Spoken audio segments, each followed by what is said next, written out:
Hey guys, I was just in the process of writing my review for Black Adam, and in it, I was gonna say that I was afraid of the idea of Dwayne Johnson running the DC universe going forward. And it's not necessarily because I didn't like the movie, I had my fun with it, but the many issues of the film revealed to me all the problems DC has had for the last 10 years. However, with today's news, it may not be necessary for me to run that review as originally planned. All that I would say about Black Adam is that without the Justice Society or the quote unquote cameo at the very end, this movie could be considered a failure.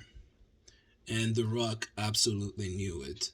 Which is why he spoiled the reveal himself at every opportunity Mike was placed in front of him. But today's news is great for all DC fans and general audiences alike. Two of my favorite movies for the last 10 years in the DCEU have been Shazam and The Suicide Squad.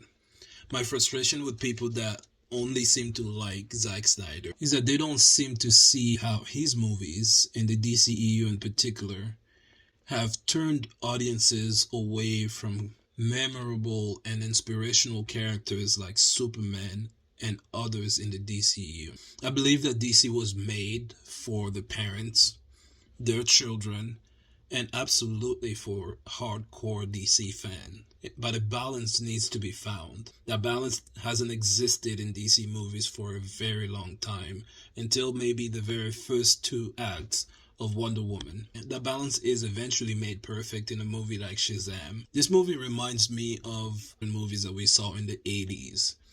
Movies like The Goonies, or Never Ending Story, films with frightening images and scenes that children should be treated mature enough to see. These are the things that stick with you as a child. And then there's The Suicide Squad, which is by far one of the most beautiful looking that DC has produced in a very long time. The colors are absolutely outstanding, and the characters are not ashamed of their weird, tricky origins from the comics.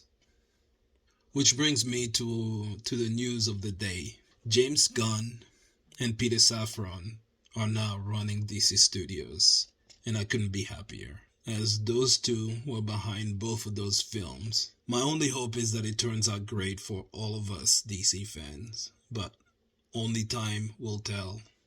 So let me know what you think of this news, and until next time, ciao.